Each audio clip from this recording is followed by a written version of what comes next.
ಚಿತ್ರದುರ್ಗ ಮೂಲದ ರೇಣುಕಾಸ್ವಾಮಿ ಹತ್ಯೆ ಪ್ರಕರಣದಲ್ಲಿ ಪ್ರಮುಖ ಆರೋಪಿಯಾಗಿರುವಂತಹ ನಟ ದರ್ಶನ್ ಸದ್ಯ ಜೈಲುವಾಸಿಯಾಗಿದ್ದಾರೆ. ಮನೆಯೂಟ ಬೇಕು ಅಂತ ಹೇಳಿ ಈಗಾಗಲೇ ಕೋರ್ಟ್ ಮೊರೆ ಹೋಗಿದ್ರು. ಇದೀಗ ನೋಡಿ, ನಟ ದರ್ಶನ್ಗೆ ಸದ್ಯಕ್ಕೆ ಜೈಲೂಟವೇ ಫಿಕ್ಸ್. ಅರ್ಜಿ ವಿಚಾರಣೆಯನ್ನು ಕೋರ್ಟ್ ಕೂಡ ಮುಂದೂಡಿದೆ. ಸೆಪ್ಟೆಂಬರ್ 5ಕ್ಕೆ ವಿಚಾರಣೆಯನ್ನು ಮುಂದೂಡಿದೆ ಹೈಕೋರ್ಟ್. ಮನೆ ಊಟ, ಹಾಸಿಗೆ, ಚಮಚ, ತಟ್ಟೆಗಾಗಿ ಅರ್ಜಿಯನ್ನು ಸಲ್ಲಿಕೆ ಮಾಡಿದ್ರು. ಹೈಕೋರ್ಟ್ ಪೀಠದಿಂದ ವಿಚಾರಣೆಯನ್ನು ಮುಂದೂಡಲಾಗಿದೆ.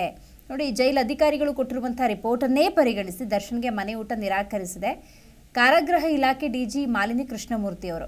ಸೊ ಹಾಗಾದರೆ ರಿಪೋರ್ಟ್ನಲ್ಲಿರುವಂಥ ಪ್ರಮುಖ ಅಂಶಗಳೇನು, ಇದು ಕೂಡ ಬಹಳ ಮುಖ್ಯ ಆಗುತ್ತೆ. ಸೆಂಟ್ರಲ್ ಜೈಲಿನಲ್ಲಿ ಪೌಷ್ಟಿಕ ಆಹಾರವನ್ನು ನೀಡಲಾಗ್ತಾ ಇದೆ. ಆಹಾರದಲ್ಲಿ ಸಮಸ್ಯೆ ಬಗ್ಗೆ ಇದುವರೆಗೂ ಯಾರೂ ಕೂಡ ದೂರು ಕೊಟ್ಟಿಲ್ಲ. ದರ್ಶನ್ ಕೊಲೆ ಕೇಸ್ನಲ್ಲಿ 2ನೇ ಆರೋಪಿಯಾಗಿದ್ದಾರೆ. ಆತನಿಗೆ ಹೊರಗಿನ ಊಟ ಕೊಡೋದಕ್ಕೆ ಬರೋದಿಲ್ಲ. ಆರೋಗ್ಯ ತಪಾಸಣೆ ವೇಳೆ ದರ್ಶನ್ ಫಿಟ್ ಆ್ಯಂಡ್ ಫೈನ್ ಆಗಿದ್ದಾರೆ. ಹೀಗಾಗಿ ದರ್ಶನ್ಗೆ ಮನೆ ಊಟ ಕೊಡೋ ಅವಶ್ಯಕತೆ ಇಲ್ಲ ಅಂಥೇಳಿ ವರದಿಯನ್ನು ನೀಡಲಾಗಿದೆ. ಕಾರಾಗೃಹ ಇಲಾಖೆಯಿಂದ ಕೋರ್ಟ್ಗೆ ದರ್ಶನ್ ಫಿಟ್ ಆ್ಯಂಡ್ ಫೈನ್ ಅಂತ ರಿಪೋರ್ಟೇ ಸಿಕ್ಕಿರೋದ್ರಿಂದಾಗಿ ಅದು ಹೇಗೆ ಕೋರ್ಟ್ ಬೇರೆ ಊಟಕ್ಕೆ ಅನುಮತಿಯನ್ನು ಕೊಡುತ್ತೆ ನಿಜಕ್ಕೂ ಅರ್ಥ ಆಗೋದಿಲ್ಲ. ಸದ್ಯಕ್ಕಂತೂ ಸೆಪ್ಟೆಂಬರ್ 5ಕ್ಕೆ ವಿಚಾರಣೆಯನ್ನು ಮುಂದೂಡಿರೋದ್ರಿಂದಾಗಿ ಅವತ್ತೇನಾದರೂ ಕೋರ್ಟ್ ಮನೆ ಊಟಕ್ಕೆ ಅನುಮತಿಯನ್ನು ಕೊಡ್ಬೋದಾ ಕಾದು ನೋಡಬೇಕು. ಬಟ್ ಈ ಪ್ರಕರಣ ಅಂದ ಸಂದರ್ಭದಲ್ಲಿ ಪ್ರಮುಖ ಆರೋಪಿ ಈತ A2 ದರ್ಶನ್. ಹಾಗಾಗಿ ಈ ಪ್ರಕರಣದ ಪ್ರಮುಖ ಆರೋಪಿಗಳಿಗೆ ಮನೆ ಊಟಕ್ಕೆ ಏನಾದರೂ ಎಸ್ ಅನ್ನುವಂತಹ ಉತ್ತರ ನ್ಯಾಯಾಲಯದ ಕಡೆಯಿಂದಲೇ ಬಂದರೆ, ಇನ್ನು ಹಲವಾರು ಪ್ರಕರಣಗಳಲ್ಲಿ ಇಂತಹದ್ದೇ ಬೆಳವಣಿಗೆಗಳಾಗ್ತವೆ. ಮತ್ತು ದರ್ಶನ್ ಮನೆ ಊಟಕ್ಕೆ ಅರ್ಜಿ ಸಲ್ಲಿಸಿರುವುದು ಆರೋಗ್ಯ ಸಂಬಂಧಿ, ಜೈಲೂಟವನ್ನು ತಿಂದು ಆರೋಗ್ಯದಲ್ಲಿ ವ್ಯತ್ಯಯ ಉಂಟಾಗಿದೆ ಅಂತ. ಹಾಗಾಗಿ ಇಲ್ಲಿ ಮತ್ತೊಂದು ಪ್ರಶ್ನೆ ಏನು ಉದ್ಭವ ಆಗುತ್ತೆ ಅಂದರೆ, ಕೊಡ್ತಿರುವಂಥ ಜೈಲೂಟ ಸರಿ ಇಲ್ವಾ, ಹಾಗಾದರೆ ಗುಣಮಟ್ಟದ ಊಟವನ್ನು ಕೊಡ್ತಿಲ್ವಾ ಅನ್ನುವಂಥ ಪ್ರಶ್ನೆಗಳು ಸಹಜವಾಗಿ ಮೂಡುತ್ತೆ. ಅದಕ್ಕೂ ಸಂಬಂಧಪಟ್ಟ ಹಾಗೆ ಊಟದ ಸ್ಯಾಂಪಲ್ಗಳನ್ನು ಟೆಸ್ಟ್ಗೂ ಕೂಡ ಒಳಪಡಿಸಲಾಯಿತು. ಬಂದಂಥ ರಿಪೋರ್ಟ್ ಏನು, ಇಟ್ ಈಸ್ ವೆರಿ ಹೆಲ್ದಿ, ಆರೋಗ್ಯಕರವಾದಂತಹ ಉತ್ತಮ ಗುಣಮಟ್ಟದ ಊಟವನ್ನೇ ಜೈಲಿನಲ್ಲಿ ನೀಡಲಾಗುತ್ತೆ ಅನ್ನುವಂತಹ ರಿಪೋರ್ಟ್ ಕೂಡ ಬಂತು. ಇದರ ನಡುವೆ ರಿಪೋರ್ಟ್ನಲ್ಲಿರುವಂಥ ಪ್ರಮುಖ ಅಂಶಗಳೇನು, ಸೆಂಟ್ರಲ್ ಜೈಲಿನಲ್ಲಿ ಪೌಷ್ಟಿಕ ಆಹಾರವನ್ನು ನೀಡಲಾಗ್ತಾ ಇದೆ.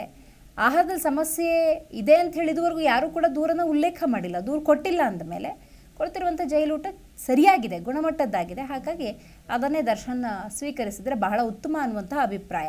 ಇದರ ನಡುವೆ ದರ್ಶನ್ ಕೊಲೆ ಕೇಸ್ನಲ್ಲಿ 2ನೇ ಆರೋಪಿ, ಹೌದು A2 ಅಂಥವರಿಗೆ ಮನೆ ಊಟಕ್ಕೆ ಅನುಮತಿ ಕೊಟ್ಟರೆ ಈ ಸಂದೇಶ ಸಾಮಾಜಿಕವಾಗಿ ನಿಮಗೆ ಋಣಾತ್ಮಕ ಪರಿಣಾಮಗಳನ್ನು ಬೀರಬಹುದು.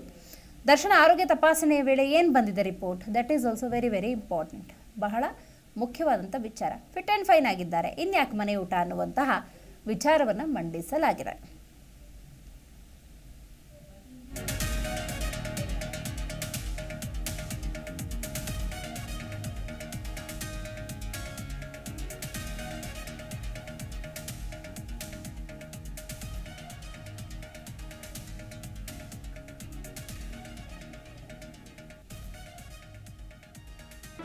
ಜಿ ಕನ್ನಡ ನ್ಯೂಸ್ ಈಗ ನಿಮ್ಮ ಮನೆಯಲ್ಲೇ ನೋಡಿ. ಎಲ್ಲ ಕೇಬಲ್ಗಳಲ್ಲಿ ಈಗ ಲಭ್ಯ. Sun direct 292, Jio TV 1334, U digital 162, city cable 51, GTPL 17, Abhishek cables 821, rock line telecommunication 51, Shri Basaveshwara number 60, Vinayaka digital number 53, in digital number 896ರಲ್ಲಿ.